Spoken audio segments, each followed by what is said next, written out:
Year 1850 को दिखाते हुए इस मूवी का स्टार्ट होता है। वहीं पर हमें एक राइटर दिखाया जाता है जो काफी फेमस था। वह राइटर इस जगह का नहीं था, बल्कि वो यहाँ पर किसी से मिलने आया था। वो राइटर एक घर के डोर पर नॉक करता है, लेकिन उस घर में जो लेडी रहती थी वह उस राइटर को वापस जाने के लिए कहती है, क्योंकि वह समझ रही थी कि शायद यह कोई कस्टमर होगा। लेकिन वह राइटर उस लेडी को अपने बारे में इंट्रो कराता है कि मैं एक राइटर हूँ, ना कि कोई कस्टमर। वह लेडी फौरन समझ जाती है और दरवाजा खोलकर उस राइटर को अंदर बैठा देती है। वह राइटर इस घर में उस लेडी के हस्बैंड से मिलने आया था और इस लेडी के हस्बैंड का नाम था थॉमस, जो कि एक बूढ़ा आदमी था। यहाँ पर वह राइटर उस बूढ़े आदमी यानी थॉमस से कोई स्टोरी सुनने आया था, लेकिन जैसे ही वह राइटर थॉमस से मिलता है, थॉमस उसकी इंसल्ट करने लगता है कि क्या तुम पागल हो कि इतनी दूर मुझसे मिलने आए हो। लेकिन वो राइटर थॉमस के गुस्से को इग्नोर करता है। वह थॉमस से कहता है कि मैं आपके पास एक कहानी सुनने आया हूँ। यहाँ पर वह राइटर थॉमस को पैसे का ऑफर भी देता है कि अगर आप मुझे यह कहानी सुना दे तो मैं आपको अपने सारे पैसे दे दूंगा। यह कहते ही वो राइटर थॉमस के सामने अपने सारे पैसे रख देता है, लेकिन थॉमस इस ऑफर से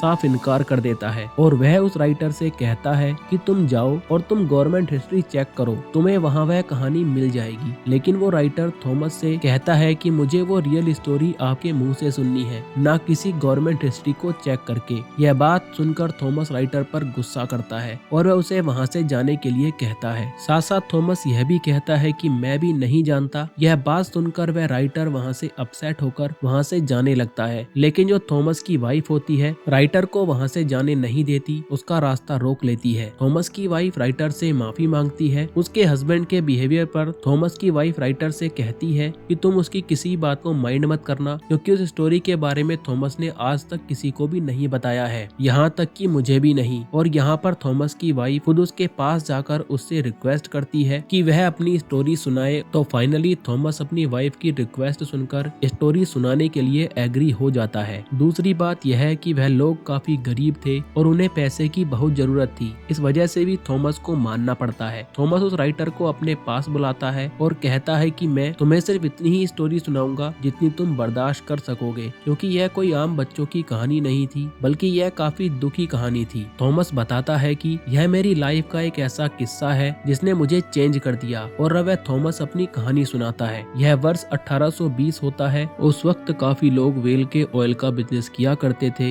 यह कोई नॉर्मल चीज नहीं थी, बल्कि लोगों में वेल का शिकार करने का, उसका ऑयल निकालने का बहुत ज्यादा क्रेज था। इवन लोग इस पर बेट लगाया करते थे कि जितने भी शिप समंदर में जा रहे हैं उनमें ज्यादा से ज्यादा ऑयल कौन सा शिप लेकर आएगा। वहीं पर हमें एक पर्सन दिखाया जाता है जिसका नाम होता है ओविन, जो कि एक कंपनी के लिए काम करता था। ओविन की एक वाइफ भी थी। इसका मतलब यह था कि वह अपनी लाइफ में बहुत खुश था। ओवन जिस कंपनी के लिए काम करता था उनका काम भी यह था कि वह वेल का शिकार किया करते थे। जाहिर सी बात है कि यह कंपनी अभी ऑयल हासिल करने के लिए ऐसा किया करती थी। ओवन उस कंपनी के हेड से मिलता है। वो ओवन को बताते हैं कि हम समंदर में वेल का तेल निकालने के लिए उसका शिकार करते हैं। वो ओवन को बताते हैं कि हम इस बार समंदर में वेल का शिकार करने के लिए अपना सबसे एक्सपेंसिव शिप भेजने वाले हैं। वह लोग ओवन को कहते हैं कि उस शिप का ऑफिसर हम तुम्हें बनाकर भेजेंगे। यह बात सुनकर ओवन अपसेट हो जाता है, क्योंकि उन लोगों ने ओवन को प्रॉमिस किया था कि नेक्स्ट टाइम तुम ही कैप्टन बनोगे। लेकिन उन लोगों ने अपना वादा पूरा नहीं किया, क्योंकि वह तो कैप्टन किसी और को बना रहे हैं, और जिसको वो कैप्टन बना रहे थे उसका नाम जॉर्ज था। जॉर्ज असल में कंपनी के ओनर का बेटा था। इस बार भी कंपनी के हेड ओवन से प्रॉमिस करते हैं कि हम नेक्स्ट टाइम तुम्हें ही कैप्टन बनाएंगे, क्योंकि वह अब भी एक काबिल इंसान था, इसलिए उसकी सैलरी बढ़ा दी जाती है। और इसलिए ओवन उनकी यह बात मान लेता है। वो उन लोगों से कहता है कि मुझे रिटर्न फॉर्म में दो कि नेक्स्ट टाइम तुम मुझे ही कैप्टन बनाओगे। फिर हम देखते हैं कि ओवन अपने सफर पर जाने के लिए तैयारियां करता है। ओवन की वाइफ उसके जाने से ज्यादा खुश नहीं होती। वह ओवन को कहती है कि तुम मुझसे प्रॉमिस करो कि तुम सही सलामत जल्द से जल्द घर वापस आओगे। ओवन की वाइफ उसे एक लॉकेट भी पहनाती है ताकि ओवन को उसका प्रॉमिस याद रहे। इसके बाद हमें वही लड़का जॉर्ज दिखाया जाता है जो कि कैप्टन था। वहीं पर जॉर्ज का फादर भी था, जो उससे कहता है कि बेटा जाओ और कामयाब होकर ही वापस आना। फिर वह सब लोग जिन्हें शिकार पर जाना था एक जगह पर आकर इकट्ठा हो जाते हैं। उन लोगों को भेजने के लिए वहाँ पर सिटी के काफी लोग भी आए हुए होते हैं। वहीं पर हमें एक यंग लड़का दिखाया जाता है जिसका नाम होता है थॉमस। जी हाँ, बिल्कुल यह वही यंग लड़का थॉमस है जो हमें स्टोरी सुना रहा है, जो कि अब बूढ़ा हो गया था। थॉमस जो शिकार के लिए फर्स्ट टाइम जा रहा था समुद्र में, उसे सिप और ओवन का बचपन का फ्रेंड भी मिलता है और बाकी फ्रेंड भी थे। इसके बाद ओवन और कैप्टन जॉर्ज एक दूसरे से मिलते हैं और यहीं से उन दोनों की नोकझोंक शुरू हो जाती है, क्योंकि जॉर्ज अपने कैप्टन होने का रौब ओवन पर जमा रहा था। लेकिन ओवन तो कुछ भी नहीं कर सकता था क्योंकि जॉर्ज कैप्टन था और उसे उसके अंडर में ही काम करना पड़ता था। फिर यह लोग अपने सफर पर चल पड़ते हैं और थोड़ी दूर जाते ही शिप में खराबी आ जाती है। ऐसा फील हो रहा था जैसे कि शिप एक जगह पर फंस गया है, लेकिन यहाँ पर ओवन अपने स्किल का इस्तेमाल करके उस डिफिकल्ट कंडीशन को टैकल करता है बहुत अच्छे से। अब जाहिर सी बात है कि ओवन ऐसा इसलिए करता है क्योंकि वह बहुत ज्यादा एक्सपीरियंस था, लेकिन जो कैप्टन जॉर्ज था वह ऐसा बिल्कुल भी नहीं था। मतलब यह है कि उसमें ऐसी कोई भी स्किल नहीं थी, इसलिए जब वह ओवन की यह स्किल देखता है तो वो जेलस हो जाता है ओवन से और इस बात का बदला रात को डिनर पर ओवन से लेता है। जॉर्ज ओवन की काफी इंसल्ट करता है कि तुम गरीब हो, सिर्फ एक फार्मर के बेटे हो। अब क्योंकि ओवन से यह इंसल्ट बर्दाश्त नहीं हो रही थी और वह कुछ भी कर नहीं सकता था, इसलिए वहाँ से चला जाता है और अपने साथियों से कहता है कि हमने सुबह जल्दी उठना है। उस ट्रिप पर हम यह बात नोटिस करते हैं कि गरीब लोगों को ज्यादा इम्पोर्टेंस नहीं दी जाती थी, बल्कि उन्हें हमेशा छोटे ही समझा जाता था। नेक्स्ट डे जॉर्ज फिर से ओवन को ऑर्डर लगाने लगता है। अब ना चाहते हुए भी ओवन को जॉर्ज के ऑर्डर मानने पड़ते थे, लेकिन तभी ओवन का ध्यान एक समुद्री तूफान पर जाता है। ओवन यह बात जॉर्ज से शेयर करता है कि आगे समुद्री तूफान है और हमारे लिए खतरा है, इसलिए हमें शिप को वापस मोड़ लेना चाहिए। लेकिन जॉर्ज ओवन की बात नहीं मानता और शिप को तूफान में ले जाने का ऑर्डर देता है और जब वह लोग तूफान में एंटर करते हैं वह लोग वहाँ पर फंस जाते हैं। तूफान में भी ओवन चिल्लाता है कि शिप को वापस मोड़ लिया जाए, लेकिन जॉर्ज अभी तक भी अपनी जिद पर अड़ा हुआ था और वह शिप को तूफान के और ज्यादा अंदर लेकर जाने के लिए बोलता है। ऐसा करने से उनके लिए काफी खतरा था और उनकी जान का खतरा, शिप डूबने का खतरा, लेकिन किसी तरह करके वह तूफान से बाहर आ जाते हैं। इसके बाद जॉर्ज ओवन से कहता है कि तुम सबके सामने मुझे सॉरी बोलोगे और हम वापस इस शिप को अपने आइलैंड पर लेकर जाएंगे। इसका मतलब यह था कि हम वेल का शिकार किए बगैर ही वापस चले जाएंगे। लेकिन यहाँ पर ओवन जॉर्ज को काफी समझाने की कोशिश करता है कि देखो, सिचुएशन को समझने की कोशिश करो, हम वापस खाली हाथ नहीं जा सकते क्योंकि यह बहुत सारे लोगों की जिंदगी का सवाल है। वह लोग हमारा इंतजार कर रहे हैं कि हम तेल लेकर ही वापस लौटेंगे और यहाँ पर ओवन जॉर्ज को राजी कर लेता है, इसलिए वो लोग वापस जाने के बजाय अपने सफर की तरफ बढ़ते हैं। इसके बाद हमें डायरेक्ट 3 महीने बाद का सीन दिखाई देता है और वह लोग एक ऐसी जगह पर पहुँच जाते हैं जहाँ पर उन्हें बहुत सारी वेल मिल जाती है। वह लोग वेल का शिकार करने के लिए अपनी वोट पर ही निकल जाते हैं। तभी ओवन एक वेल पर अटैक कर देता है और वह वेल पहले तो बचने की काफी कोशिश करती है, लेकिन फिर वह मर जाती है। बाद में वह लोग उस वेल को शिप पर लेकर आते हैं और वह लोग उसका तेल निकालने लग जाते हैं। अब लोगों को वेल के अंदर भी किसी को भेजना ही था क्योंकि थॉमस साइज में काफी छोटा था, इसलिए ओवन थॉमस को वेल के अंदर भेजता है। फिर शिकार किए उन्हें काफी दिन बीत जाते हैं, लेकिन अब उन्हें कोई भी शिकार नहीं मिल रहा था और मुसीबत की बात यह थी कि उनके खाने का सामान भी खत्म हो रहा था। अब क्योंकि वह लोग ज्यादा आगे नहीं जा रहे थे, इसलिए वह बीच में एक आइलैंड पर जाकर रुक गए। वहीं पर वह लोग एक कैप्टन से मिलते हैं और वह भी वहां वेल का शिकार करने के लिए ही आया था। वह सब लोग उस आदमी से मिलते हैं। वह उन सबको अपने शिकार की आखिरी कहानी सुनाता है। वह बताता है कि हम समुद्र के बिल्कुल बीचों बीच आ गए थे जहाँ पर उनका सामना समुद्र के सबसे बड़े वेल से हुआ था और वो वेल बहुत ज्यादा लंबा था और बड़ा था, जिसे ग्रेट वेल कहा गया था। लेकिन ग्रेट वेल ने उनके शिप पर अटैक कर दिया, जिससे उनका शिप डिस्ट्रॉय हो गया, जिससे कैप्टन का एक हाथ और बाजू टूट गया और उसके बाकी सभी साथी मर गए। लेकिन वह लोग उसकी बातों को इतना सीरियस नहीं ले रहे थे और सोच रहे थे कि वह कोई मनगढ़ंत कहानी सुना रहा है, इसलिए वह कैप्टन वहाँ से चला जाता है। लेकिन अब इन लोगों के दिलों में लालच आ जाता है कि हमें भी उसी जगह पर जाना चाहिए जहाँ पर वह ग्रेट वेल है। उसके बाद वे उस लोकेशन पर जाने के लिए आगे बढ़ते हैं। फिर हमें डायरेक्ट 14 महीने बाद की कहानी दिखाई जाती है। वो इतना ज्यादा सफर करने के बाद फाइनली वो उसी जगह पर पहुंच जाते हैं जिसका उस कैप्टन ने उन लोगों को बताया था, जहाँ पर वह ग्रेट वेल था। वो सब लोग अपने हथियार लेकर, वोट लेकर उस जगह पर जाने लगे। अभी वह लोग आगे बढ़ ही रहे होते हैं कि ओवन की वोट पर कोई अटैक कर देता है, जिसकी वजह से वह बोट से गिर जाता है और यहाँ पर वह लोग फर्स्ट टाइम अपनी आंखों के सामने इतना बड़ा वेल, ग्रेट वेल देखते हैं। यह बिल्कुल वैसा ही वेल था जैसा उस कैप्टन ने अपनी स्टोरी में सुनाया था। लेकिन वह ग्रेट वेल फिर वहाँ से जाने आने लगती है। लेकिन अब ओवन के जो बाकी साथी थे वो भी अब बोट में बैठे हुए थे, इसलिए मौके का फायदा उठाकर वह व्हेल पर अटैक कर देते हैं, जिससे अब व्हेल को मारने में तो कामयाब हो जाते हैं। लेकिन उन्हें ऐसा करता देख वह ग्रेट व्हेल देख लेती है, इसलिए वह सीधा आकर उनकी शिप पर अटैक कर देती है। उसकी वजह से शिप डूबने लगती है। जॉर्ज भी बोट में बैठकर यह सब देखता है, इसलिए वह उस व्हेल को वहीं छोड़कर वापस अपनी शिप की तरफ आने लगता है। क्योंकि अब उनका शिप डूबने लगता है, इसलिए जॉर्ज सबको ऑर्डर देता है कि वह शिप को छोड़ दे और जल्दी से वह सब लोग बोट में आ जाएं। जितना भी खाना पीना उनके हाथ में लगा वह उसे ले लेते हैं और उसके बाद नेक्स्ट मॉर्निंग हम देखते हैं कि वह लोग वहां से निकलने के लिए समुद्री मैप को देख रहे हैं। लेकिन उन लोगों का वहां से निकलना अब काफी मुश्किल हो गया था, क्योंकि वह लोग फिर से एक समुद्री तूफान में फंस चुके थे। इसी तूफान में ओवन का बचपन का फ्रेंड भी काफी इंजर्ड हो जाता है। अब आहिस्ता आहिस्ता दिन गुजरने लगते हैं। ओवन अपने जख्मी फ्रेंड की मदद किया करता था। इसके बाद हमें 1 महीने बाद की स्टोरी दिखाई जाती है, जहाँ पर इन लोगों के पास अब खाना भी खत्म हो जाता है। उनकी हालत इतनी ज्यादा खराब हो गई थी कि वह अब मरने वाले थे। तभी उनके साथी को एक जमीन दिखाई देती है, इसलिए उन्हें थोड़ी सी तसल्ली होती है और उस जमीन की तरफ जाने लगते हैं। अभी वह लोग सिर्फ किनारे तक पहुंचने ही वाले थे, तभी ओवन को वहां पर कुछ फील होता है। वह कोई और नहीं बल्कि ग्रेट व्हेल थी, जो कि उन सारी बोट से टकरा जाती है और उनकी बोट्स टूट जाती है। तब वह लोग समुद्र की लहरों के साथ किनारे तक पहुंच जाते हैं और अब उनकी हालत किसी जानवर से कम नहीं थी। यानी आइलैंड पर आकर उन्हें जो भी कुछ मिलता वो उसे खाते ही जा रहे थे जिंदा रहने के लिए। फिर जॉर्ज अपने साथियों को लेकर आग जलाने के लिए बोलता है, जिससे होगा यह कि अगर समुद्र में कोई शिप हुआ तो वह उन लोगों को देख लेगा और उन्हें वहां से ले जाएगा जहां पर वह लोग रह रहे थे, जो एक बंजर आइलैंड था। वहां पर कोई आबादी नहीं थी। एक दिन खाने की तलाश में उन्हें उस आइलैंड पर एक केव मिल जाती है, जिसके अंदर बहुत सारे लोगों के स्कल पड़े होते हैं। इसका मतलब यह है कि वहां पर पहले भी लोग आकर फंस चुके हैं, लेकिन उनकी हेल्प के लिए कोई नहीं आया था। इसलिए वह लोग सोच रहे थे कि वह भी एक दिन उन्हीं लोगों की तरह मर जाएंगे। फिर वह लोग वहां से निकलने का फैसला करते हैं और अपनी टूटी हुई बोट को रिपेयर करते हैं। उनमें से कुछ लोग आइलैंड पर ही रहने का डिसाइड करते हैं और उन लोगों में ओवन के बचपन का फ्रेंड भी शामिल है। लेकिन जाते जाते ओवन अपने फ्रेंड से प्रॉमिस करता है कि मैं तुम्हारे लिए हेल्प लेकर जरूर आऊंगा। फिर उसके बाद हमें 48 दिन बाद की कहानी दिखाई जाती है और उन लोगों का काफी बुरा हाल था। खाए पिए बगैर वह लोग बहुत ही मुश्किल से जिंदा थे। फिर हमें दिखाया जाता है कि उनका एक साथी मर जाता है। तब उनका एक फ्रेंड उसकी बॉडी को समुद्र में फेंकने वाला होता है, लेकिन फिर वह लोग एक अजीब चीज डिसाइड करते हैं। वो डिसाइड करते हैं कि हम इसको फेंकेंगे नहीं, हम इसको खा लेंगे, क्योंकि ऐसा करना उनके लिए काफी मुश्किल था। लेकिन उनके पास इसके अलावा कोई और दूसरा रास्ता नहीं था। सब लोग इस बात की वजह से काफी अपसेट भी होते हैं, लेकिन जिंदा रहने के लिए उन्हें कुछ तो करना ही था, क्योंकि वह एक ऐसी सिचुएशन में फंस गए थे और वह बिल्कुल बेबस थे। इसलिए वह अपने फ्रेंड को खा लेते हैं और कहानी वापस से प्रेजेंट टाइम में आ जाती है। यहाँ पर हमें बूढ़ा थॉमस दिखाया जाता है, जहाँ वह थॉमस काफी दुखी था कि उन्हें अपने ही साथी की डेड बॉडी को खाना पड़ा। लेकिन तभी ओवन की वाइफ वहाँ पर रोती हुई आ जाती है, अपने हस्बैंड की दुख भरी कहानी सुनकर, और ज्यादा दुखी हो जाती है। फिर वह थॉमस को कहती है कि आगे की स्टोरी सुनाओ, और उस इंसिडेंट के 1 महीने बाद का सीन दिखाया जाता है। यहाँ पर यह लोग अभी तक समुद्र में फंसे हुए थे और वहीं पर भटक रहे थे।